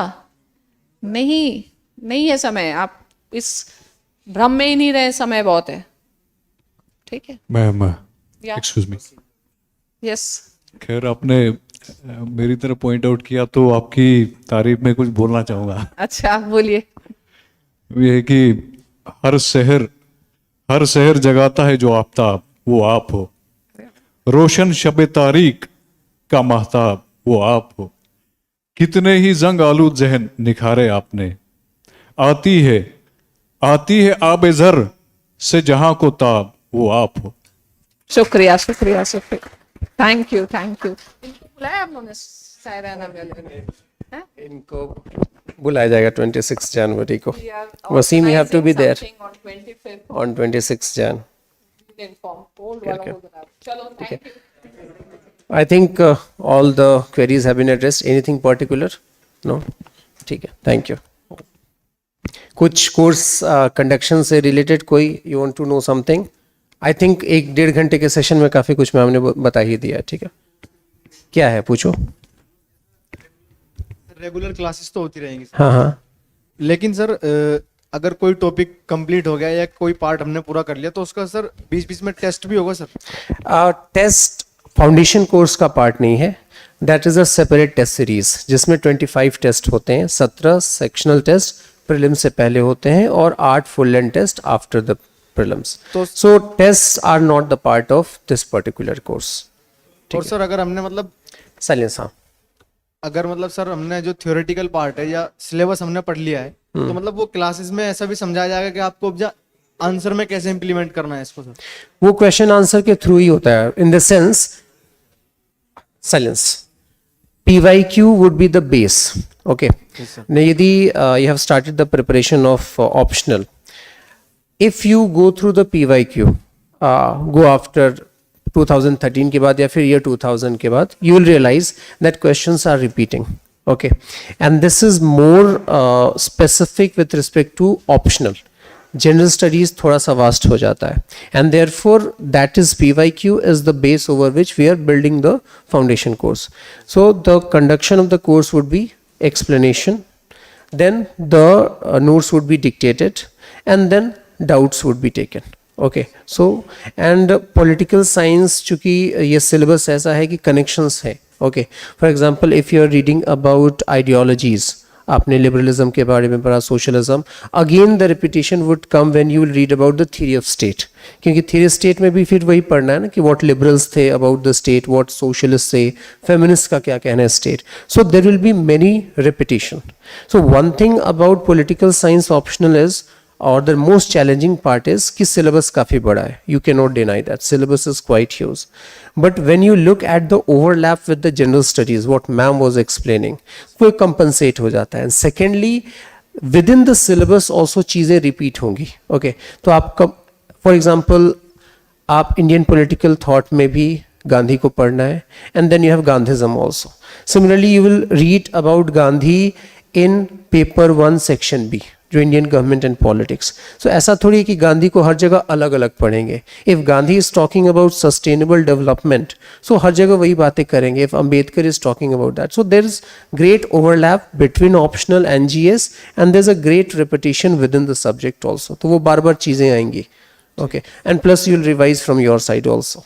ठीक है, एनीथिंग एल्स? हाँ बताइए.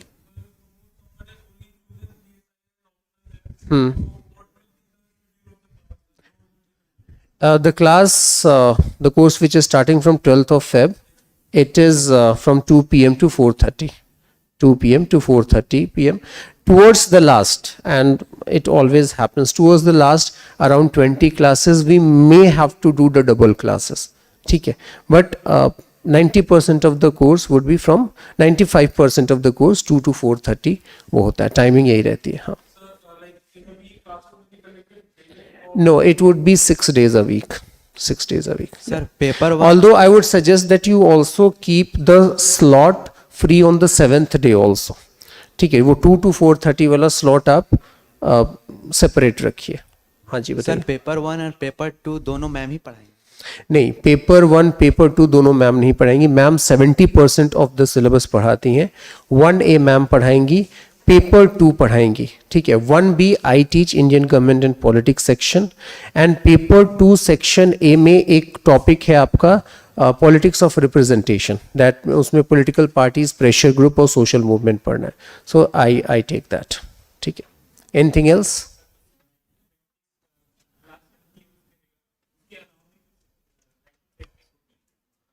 नहीं, राइटिंग आई टोल्ड यू ना कि पॉलिटिकल साइंस जो हमारे यहाँ है, you have 2 type of course. One is the foundation course जो अभी स्टार्ट हो रहा है, जिसके वर्कशॉप के लिए आप यहाँ पे हैं. The other is answer writing program. Okay, so these are the 2 separate courses. Foundation course में आंसर राइटिंग इंक्लूडेड नहीं है, बिकॉज वो अपने आप में उसमें लेक्चर्स हैं, नोट्स एंड डाउट्स, वो अलग से होता है. ओके, आंसर राइटिंग उसमें मैंने बताया कि टोटल 25 टेस्ट होते हैं, and answer writing is suggested only when you have done, let us से कम 1.5 महीने की क्लासेस आपने कर ली हैं, then it is suggested to write the answers. If you are appearing for what 25, no, कि 26 में देना है, कब 25. So the course is starting in Feb. So it is suggested that from April onwards you start writing the answers. So that is a separate course, not included into this. Anything else? आपका कुछ question था? ठीक है, हाँ. Next batch would be somewhere around I think May में रहेगा. ठीक है, this is the first batch for 2025. ठीक है, नहीं, वो 2 to 4:30 वाले स्लॉट में नहीं रहेगा. That would be at 11 AM, 11 to 1:30 वाले स्लॉट में रहेगा. हाँ जी, रिवीजन क्लास होता है. Revision class you will require to do एक बार. ये revision class is something which is not formally the part of this, वो कोई वॉलेंट्री बेसिस पे, that is done by a separate teacher. यदि लेटेस्ट से प्लेटो पढ़े आपको 3-4 महीने हो गए, आप भूलने लगे what you were talking about, then through the revision class actually you can update that. तो वो होता है इसमें, वो 3-4 महीने के बाद ही उसको स्टार्ट करना आपके लिए फायदेमंद रहेगा. मॉर्निंग बैच मॉर्निंग में ही करना है क्या? मॉर्निंग बैच आएगा द थर्ड बैच, जैसे मई के बाद जो आई थिंक वो जुलाई लास्ट वाला जो बैच स्टार्ट होगा वो मॉर्निंग, वो 11 रहेगा, 11 AM. वो भी 25 टारगेटेड रहेगा. हाँ, कोर्स का ड्यूरेशन देखो, कोर्स का duration in terms of lecture it is 180 lectures के आसपास जाएंगे. ठीक है, in terms of months calculate कर लो, सीसेट देना ही है तुम्हें. ठीक है. See, I'm telling you one thing about which, again, when you talk about Shubhra Ranjan IAS, the positive thing is that the results are excellent. 101 selections ma'am ने बताए, और ये इंटरव्यू वाले सिलेक्शन नहीं है, मॉक इंटरव्यू वाले नहीं है. They are the classroom. हाँ, जिन्होंने मॉक इंटरव्यू पे सिलेक्शन चाहा उनको नोटिस आ चुका है. Okay, so these are classroom और जो टेस्ट सीरीज क्रैश कोर्स वाले स्टूडेंट्स होते हैं. Now we are known for delaying the course थोड़ा, I am saying up front, और हमारे लेक्चर्स 180 तक जाएंगे, 170 तक जाएंगे. The reason is political science एक बड़ा ऑप्शनल है, और फाउंडेशन कोर्स आप केवल एक बार करेंगे. God forbids, but if you have to go for the second and the third attempt, आप टेस्ट सीरीज हर एक अटेम्प्ट में लेते हैं, you don't take the foundation course. Now there are people in this particular sphere who are also completing political science in 4.5 months.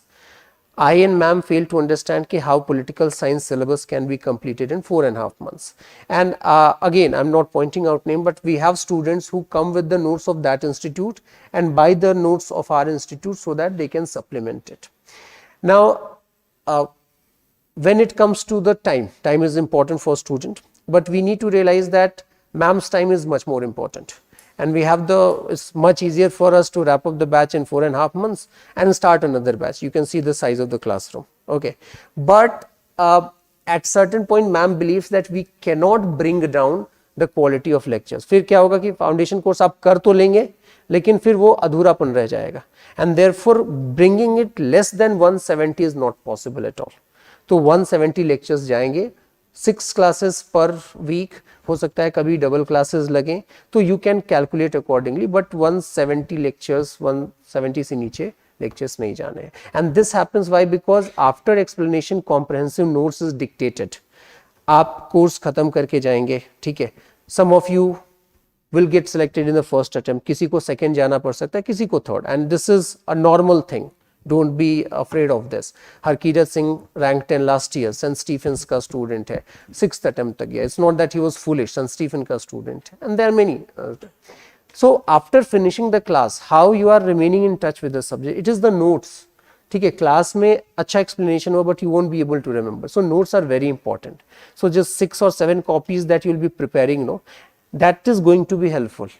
And that's why if you talk to any topper, one thing that has worked for political science is that questions are not coming out of notes. One reason is that notes is so comprehensive. Talk to a student from geography optional, कहते हैं कि पता नहीं कहाँ से question आ जाता है, but at least for political science and especially after 2013, not a single question has come out of the notes, क्योंकि notes पे ही काफी ज्यादा फोकस है. And that's why you will see कि बस उस नोट्स का टॉपर्स शॉर्ट नोट्स बना लेते हैं and they remember it. Abhishek Vashishtha rank 274 but he got 300 in political science. He has ये जो 6-7 कॉपियां बनी उसको कंडेंस करके वो इतने के नोट्स में लेके आए, एक कॉपी में लेके, एक कॉपी से भी कम है. एंड ही सेज 2 बार सिलेक्शन हो चुका है उसका. Again he is giving because currently in IPS, and he says बस इतना मैं पढ़ के जाता हूँ. Okay, it's the art of condensing the notes you should know. तो बाकी it's not advisable to leave any topic. Syllabus आपके हाथ में, आप देख सकते हैं कितना बड़ा है, कोई ऐसा पोर्शन नहीं है कि जिसको स्किप किया जा सके. तो देयरफॉर 170 क्लासेस तो डेफिनेटली इट विल गो. ठीक है, एनीथिंग एल्स? आपको पोस्टल नोट्स की जरूरत नहीं है. Postal notes are actually the hand written notes of the classroom only. Those who cannot come to Delhi or maybe those who cannot afford, उनको वो they buy the postal notes. But since you are going to take admission in the classroom course, तो आपको वही चीज class में dictate होगी. तो postal notes ले सकते हैं आप.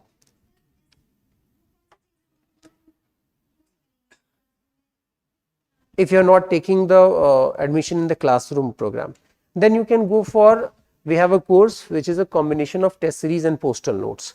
So जो classroom में students लिखते हैं, for example हमारा last batch खत्म हुआ था 20 अगस्त को, उस बैच के classroom notes are available with us. So students take that notes and read. अब उसमें problem एक आती है कि you have to understand what other has written. And when you make notes in the class, एक alternative ये भी कहा जाता है कि बच्चों को पीडीएफ दे दिया जाए. Now the thing is that can be done in factual topics, but that can not be done in the analytical topics, क्योंकि जब आप नोट्स बनाते हैं ना, lot of thing gets integrated in the muscle memory, may be any example that the teacher gave, और आपकी understanding होती है. बिकॉज इफ यदि आप क्लास में 100% प्रेजेंट रहे हैं, नोट्स बनाए हैं आपने, so when you will read that notes you will recount the moment when you are making, and that gets integrated. So उसका एक चैलेंज है कि आपको दूसरे का नोट्स पढ़ना पड़ता है. Best is that if you are in the foundation course, if it is not possible then of course second best is going for the poster notes. Across same ही अप्रोच है.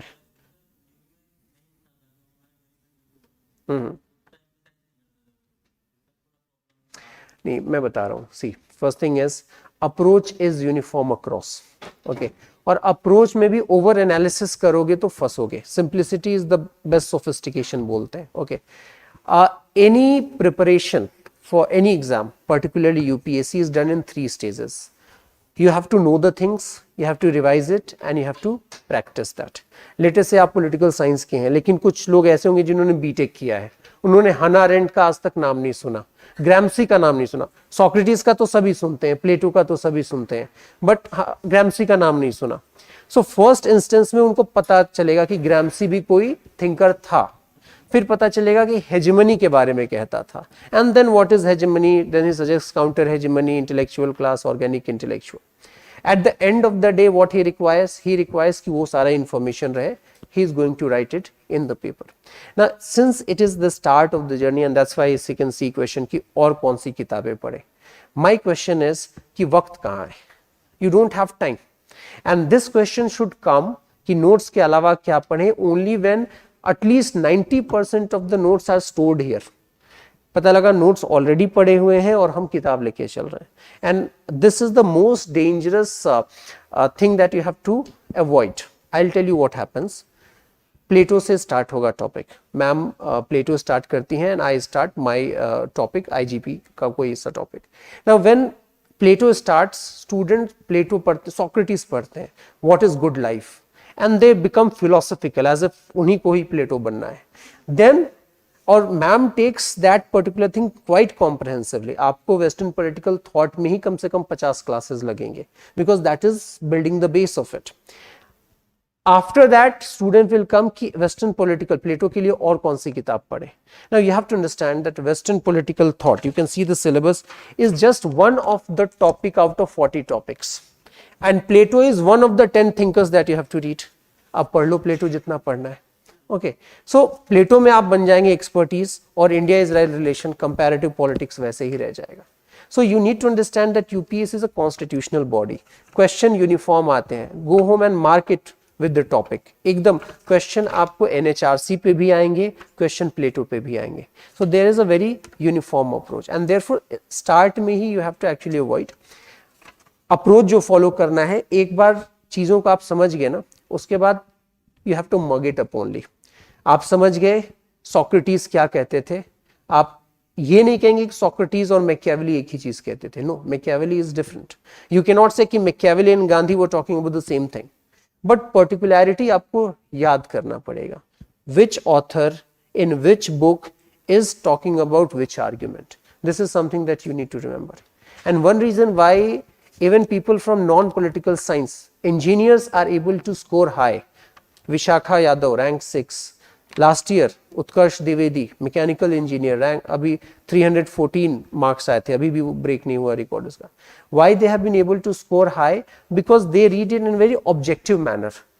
एक scholar theory में क्या कही गई है, दो आदमी जो उसको support कर रहे हैं, दो scholars दो उसको criticize कर रहे हैं, and a conclusion. That's it, done. Now when the course will start, normally I take a session on answer writing. In that I will show you the copy of Navneet Maan, again an engineer and country highest आया था political science में. तो चीज़ों को थोड़ी objectively आपको deal करना है. Ultimately one example which I often give is कि लेटेस्ट से UPSC केवल एक ही क्वेश्चन पूछता है, राइट नेशनल एंथम. आप सभी लिख लेंगे, ओके. 90% लोगों को नेशनल एंथम का लाइन बाय लाइन मतलब नहीं पता है, but we all know why, because सुबह में असेंबली में हमने नेशनल एंथम गाया है. The same thing applies to other answers also. Interview तो है नहीं कि क्रॉस क्वेश्चन हो जाएगा. Now the person who is evaluating your copy, उसको नहीं पता है कि आपने खुद सोच के उसी समय लिखा, या फिर रट्टा मारा था आपने, या फिर एनालाइज किया है, whatever you have cheated it. The thing is your 7 papers are going to the evaluators. ये एग्जाम कितने मार्क्स का है टोटल?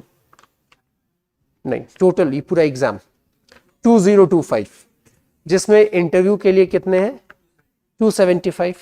यानी आपके पास जो 1750 है that is coming from mains. 1750 का मतलब हुआ 86.5% of the total marks tally, right.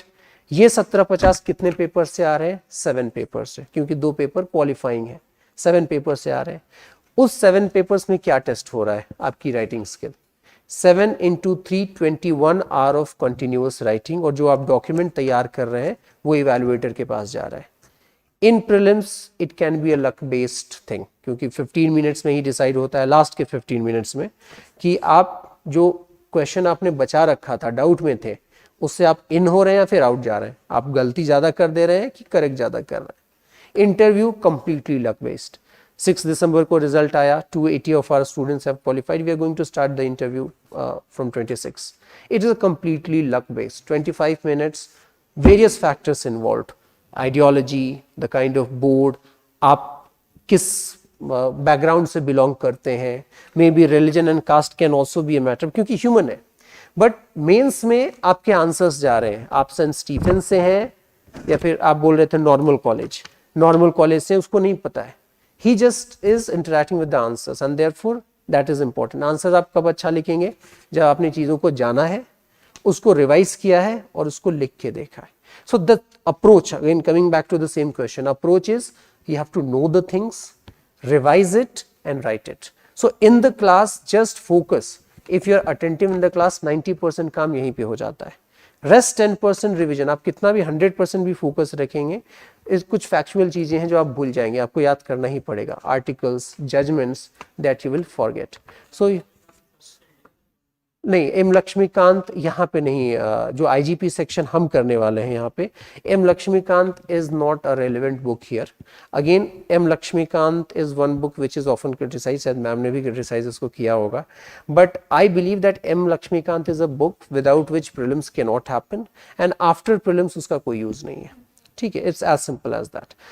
M Laxmikanth is a fantastic guide book जिसने कॉन्स्टिट्यूशन को आसान सी भाषा में लिख दिया है.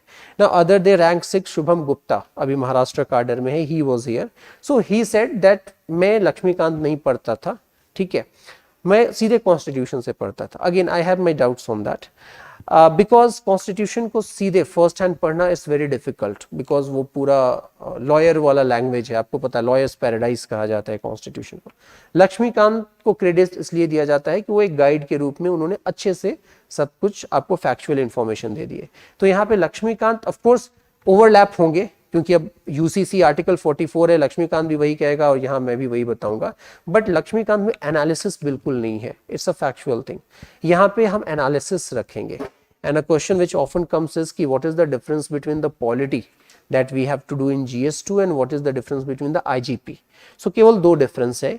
Here we will also learn about the theory and we will add analysis. 2 चीजें. फॉर एग्जाम्पल यदि क्वेश्चन GS2 में आता है फंडामेंटल राइट से, आप सीधे part 3 of the Indian constitution लिखना स्टार्ट करेंगे. But in IGP you will be talking about the theory of rights. First theory of rights की बात करेंगे, थ्योरी अटैच करेंगे, and then in the last analysis लिखेंगे कि कौन सा स्कॉलर किस चीज के बारे में क्या बता रहा है. बेसिक स्ट्रक्चर GS2 में आएगा, सीधे आपने केशवानंद भारती केस में आए थे, बट यहाँ पे आप एनालिसिस लिखेंगे कि प्रताप भानु मेहता क्या कहते हैं, उपेंद्र बागची क्या कहते हैं. So analysis you will be writing. So this is the difference. Laxmikanth you have to read, but it will not be very helpful in PSIR. Okay, Anything else?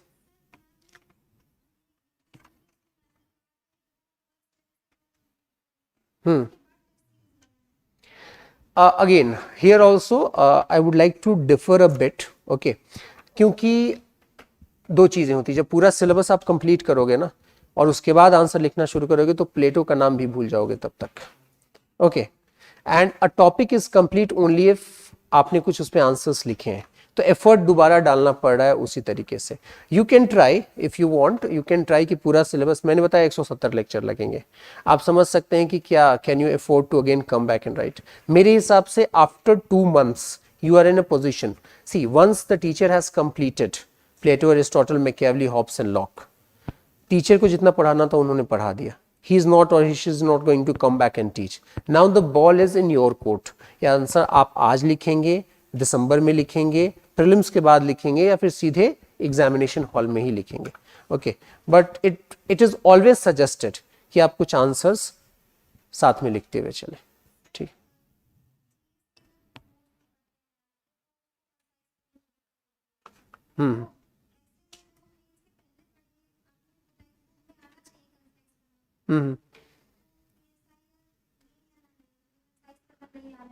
Political science optional ले या न ले?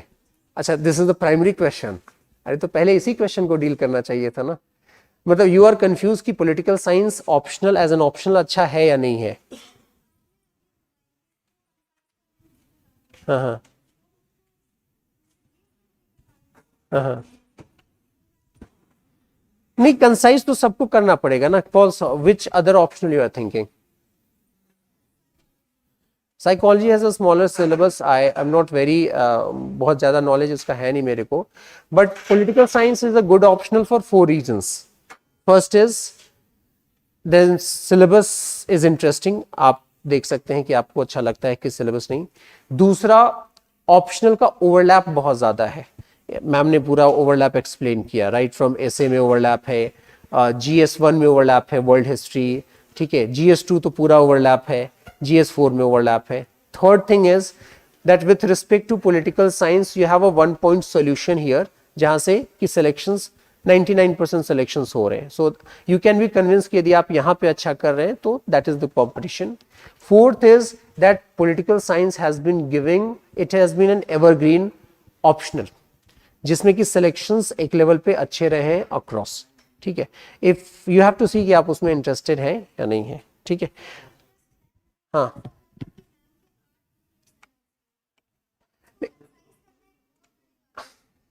Art booklet. अब ऐसा है कि exam भी तो इतना टफ है. 11 लाख लोग फॉर्म भर रहे हैं, 6 लाख लोग प्रीलिम्स में बैठ रहे हैं, 13,000 14,000 मेंस लिख रहे हैं, 2,500 इंटरव्यू दे रहे हैं और सिलेक्शन कितने को आ रहा है? 900 का, ठीक है?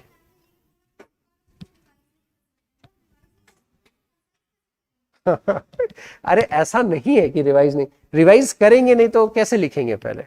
प्रोबेबली मैम ने किसी दूसरे कॉन्टेक्स्ट में बोला होगा. एक बार में पढ़ के चीजें याद थोड़ी रहती हैं. You will have to revise, maybe short notes उससे बनाना पड़ेगा, ठीक है? But you can be convince कि political science is a good optional, ठीक है? यदि आपका इंटरेस्ट है तो आपको जरूर लेना चाहिए. हाँ,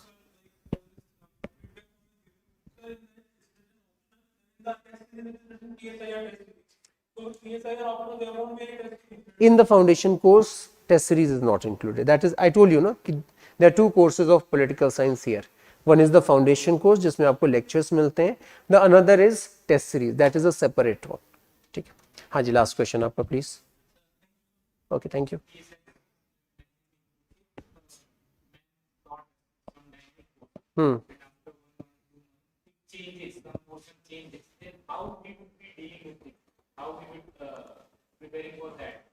दो चीजें. It is dynamic. It is dynamic definitely, but it is a myth also. You tell me.